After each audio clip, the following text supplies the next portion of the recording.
Hello and welcome to the Controller Chronicles HD. In this installment, I'm going to be talking about the new Hyperkin Retron5 controller ahead of my multi-part review of the Hyperkin Retron5 itself. So stay tuned for that, but in this video I'm going to be only talking about the controller itself. So before I get into this, let's talk about the history of the Retron5 controller. Now, previously to the Retron5, Hyperkin has been releasing other clones in the Retron line, originally with the Retron3, then the Retron1 and Retron2, which were basically just NES and SNES and NES clones, but neither one of which are very good. But Hyperkin's Retron3 is probably the most famous product that Hyperkin has made before the Retron5. Now, when they make the Retron3, which was the NES, Genesis, and Super Nintendo in one, they included two of these clone controllers with that, and this is the original basis of the Retron5 controller. This is the Retron3 controller, and it is awful.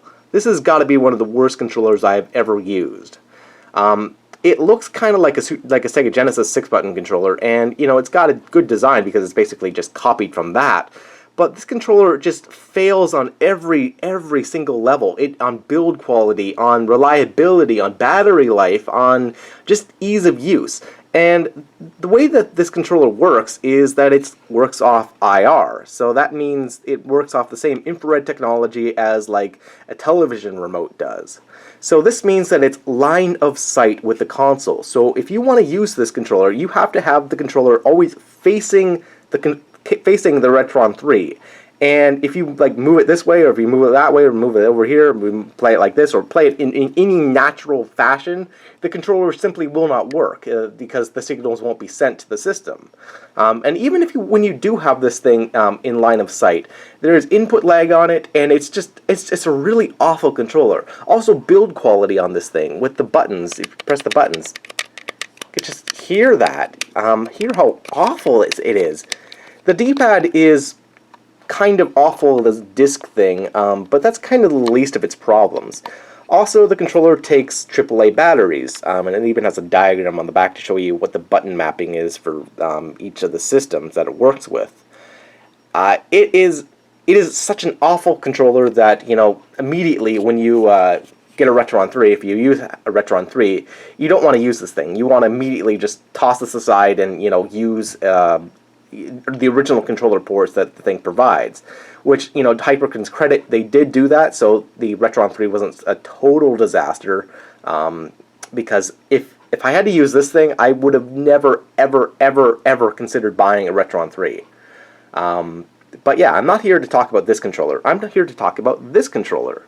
Now, the reason I bring the Retron3 controller up is because the Retron5 controller is a total evolution of the Retron3 controller in basically design and aesthetics, and just everything is better on this controller. For one, this controller is now wireless using either Bluetooth or Wi-Fi. I'm not sure exactly what it is. Could be like a closed network Wi-Fi, could be a closed network Bluetooth. Either way, it's not IR, which means that it's not line of sight, which means that it's actually works like it's, like a modern-day wireless controller should work. The other thing I should say about it is the build quality has substantially improved. This controller to use is like night and day compared to using the Retron3 controller. This thing is such a cheap piece of junk, and the Retron5 controller is actually something that has actual build quality towards it, which is something that you normally wouldn't expect from a company like Hyperkin. But I guess because the Retron5 was delayed so much, and the price increased so much, that they were able to put some R&D into developing a controller that actually would last, and not something that would just fall apart within minutes. So anyway, let's talk about its functions that it has.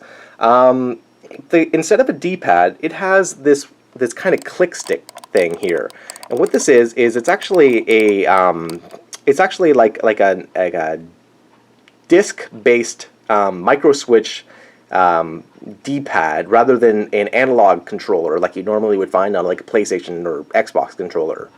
This is similar to what the Neo Geo CD and Neo Geo Pocket used, which if you've ever used either of those systems by SNK, you know that that is a fantastic a fantastic thing to have. It's probably one of the greatest things about this controller by far. This click stick is micro switch based, which means it's loud, you can hear the clicks. And it's actually very, very, very similar to another controller. This is a PDP fight pad that's made by the company PDP. This also has a micro switch little click stick. And compared to the Retron5, they are pretty much identical. They feel identical. This one here has like a rubberized texture, and this one here has like a plasticky, I guess, texture. It's not rubberized, but it's not a bad feel either. It's very comfortable to use, and it's something that actually works well for the majority of games. Now, for one thing, I think it's kind of strange that Hyperkin chose to put in this click stick and not have a D-pad. If I were to design this controller, I would have moved the click stick maybe like a little bit further up the controller and put a D-pad below it, kind of like the 3DS.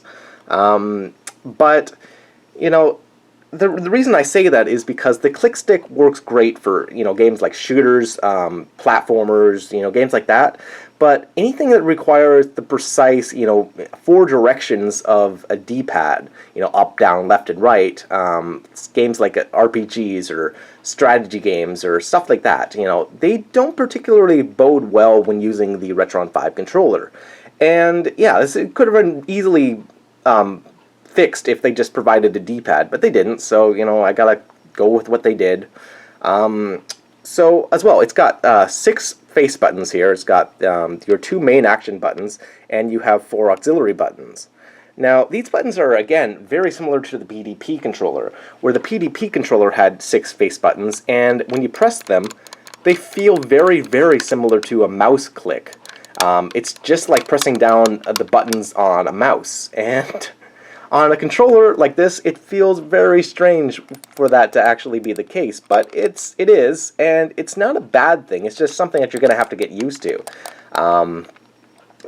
Also, it has these 2 additional buttons, this one and this one, which are like what Hyperkin calls the micro or macro buttons.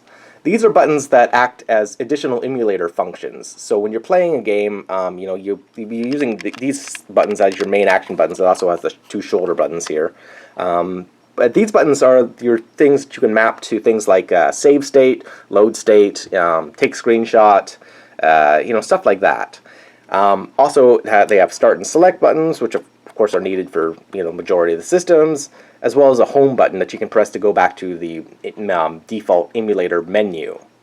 One thing I should mention is the Retron5 controller can only be used with the Retron5. This controller is closed, so it can't be used with, say, like a PC or the Ouya or something like that, which is a bit of a shame because, it would be kind of neat to use this with other devices, but, it can only be paired with the Ouya or with the Retron5, so, that's just the fact of life. Now, although these buttons here are all like mouse click buttons, all the additional buttons are basically tack switches, which means that they are very loud and very, very uncomfortable to use. It's really a shame that Hyperkin decided to use tack switches on the auxiliary buttons, because although they're not used extensively, if you're going to play a game like F-Zero for the Super Nintendo that uses the shoulder buttons, or Game Boy Advance games that use the shoulder buttons, using these doesn't feel very good. It's just one of those things where I wish that they had kind of used the same technology that they were using in these buttons here. Oh well, they didn't, so there's nothing I can say about that. What's kind of strange about the Retron5 controller, the face of it, is that the plus and minus buttons, which are your 2 action buttons, are kind of in the wrong position as far as I'm concerned. Now, it's very, very annoying because, most game controllers these days, will make the bottom button, if you say you have your diamond controllers like PlayStation or Xbox controller, this button will be your confirm button. But on the Retron5, this button is the confirm button, and this one's cancel. So you actually have to mentally adjust yourself to pressing what would be like the cancel button or like the auxiliary button, because normally this would be the cancel button. And when you're navigating the native Retron5 menus, you gotta constantly be pressing this button to be confirming. This one, confirmed selection, or this one, go back. It's just one of those things where I wish that they put the plus on this button and the minus on this one, but they didn't. And it's just one of those things you gotta get used to. All right, so that basically covers the face of the controller. Now, if you look at the top of the controller, in addition to the shoulder triggers here, it has a little micro, that's a micro USB port. Now, that's used to charge the controller. It can be charged with any micro USB cable, but very oddly, to connect it to the system itself, it comes with a cable that looks like this. This cable goes from micro USB to mini USB. So that's right, it's micro to mini. It's not micro to standard USB. The Retron5 does not have a standard USB port, and I guess they did that for size reasons. You didn't want to have like a giant USB port on the bottom of the system or the back of the system. But I kind of wish that they did, because that would mean I wouldn't have to use this special cable. I could just use any normal, micro USB cable. But, whatever. It's just one of those things that's, again, quirky about the Retron5. Now, when you look at this controller, the first thing that you might think is that it might look uncomfortable. It might look, really strange. And you won't really know how strange it is until you start seeing it from different angles in real life. Like, if you look at it from the top, it looks really, really thick, especially when compared to, say, like an NES controller, which, again, is a bricky design. But compared to the Retron5, the NES controller is quite a bit thinner. Also, if you look at it from any angle, it's just basically the same shape. But the Retron5 controller is definitely not. If you look at it from the side, it is a very weird shaped controller. Definitely one of the strangest things I've ever seen in a controller design. Now, the reason it's done this way is because Retron5 has a bay in the back of the system itself that is used to house the controller, where you can have it basically just plop down and then it will stay there. Now, the reason for that is because that bay actually doubles as a dip for the Sega Master System power base converter, to allow you to play Sega Master System games on your Retron5. Now, you can also use, of course, other Master System converters, either homemade or ones made by like other companies that are modern. But if you want to use the original massive power base converter with the Retron5, you can, and that's the design of this weird shape. It also is probably a little bit strange, but it actually works quite well to hold it, because you can hold it, you can grip it from like the back, and then like have your thumbs rest on these divot parts down here. So when you're holding it, it's actually not nearly as uncomfortable as what it might look like. It just looks like a weird shaped brick. But yeah, the controller is not that uncomfortable to actually hold. It's not something I really, really would go out of my way to praise, but it is something that I can clearly see that Hyperkin put some thought into the design of the controller, rather than it just being some sort of weird, just odd-shaped, piece of plastic that, you're probably not going to like.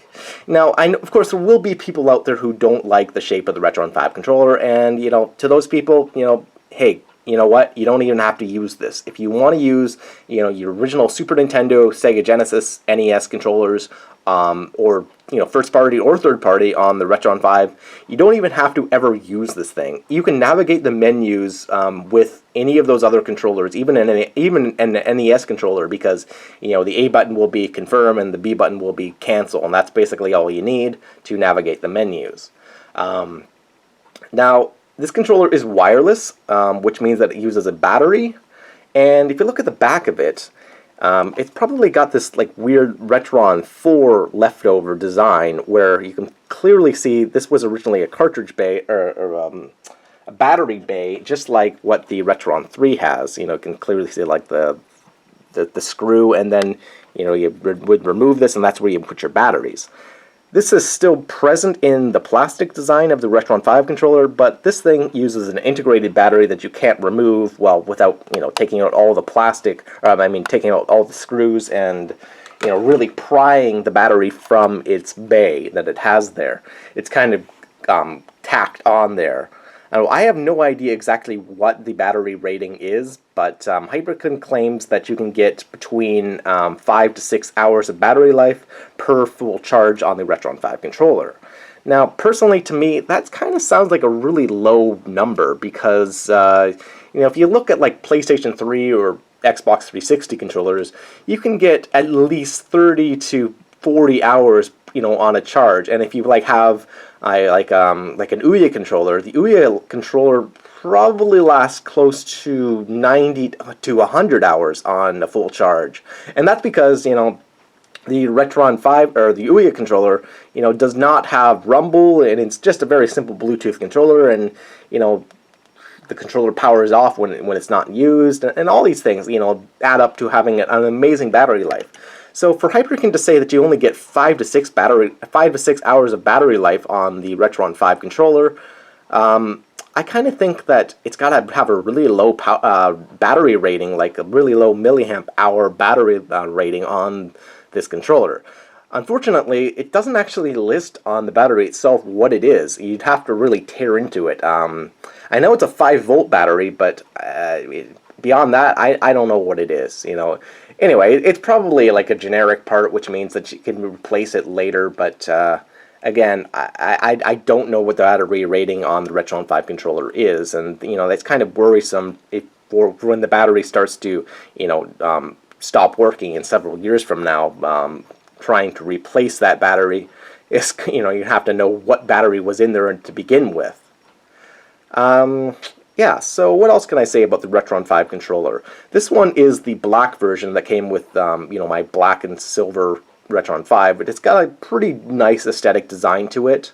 The other version is, of course, the gray one that has sort of Super Famicom Super Nintendo highlights, with having, the plus and minus buttons being purple, or like that kind of like lavender shade used for the North American Super Nintendo. Now, it doesn't actually change anything about the controller. The controller is the same either way, but it's just, one of those aesthetic changes.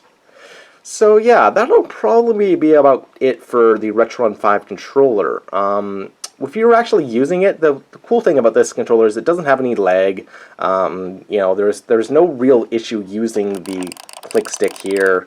It's got these LEDs that indicate both battery life, where it's like when it's all 4 of them are up, that means it's fully charged, and when one of them is up, that means it's like a quarter charged, etc.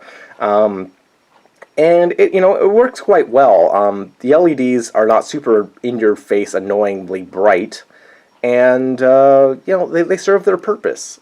Overall, I don't think that the Retron 5 controller is nearly as bad as it looks.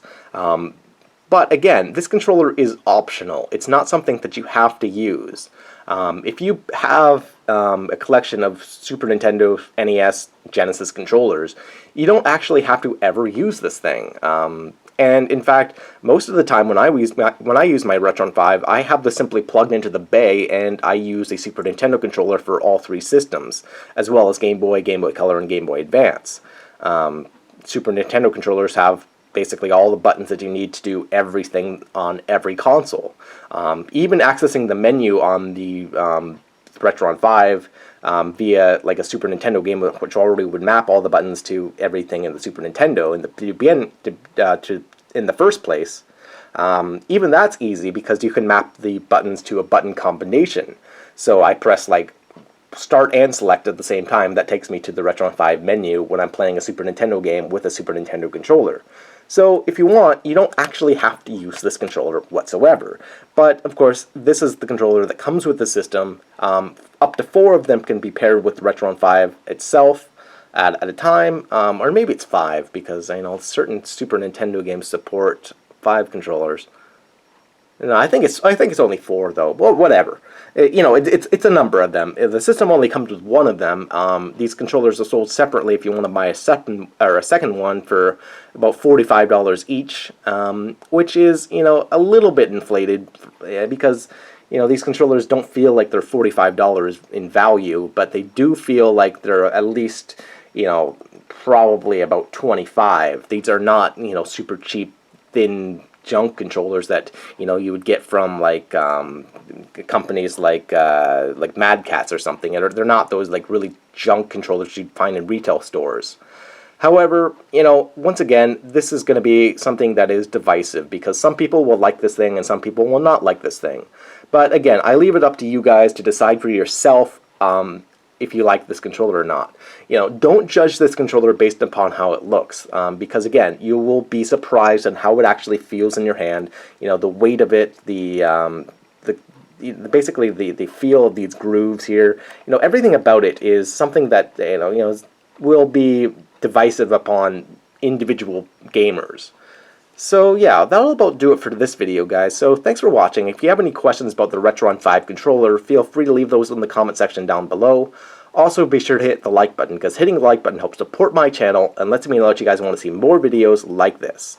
So until next time, guys, this is going to be just a preliminary look at the Retron5 controller itself.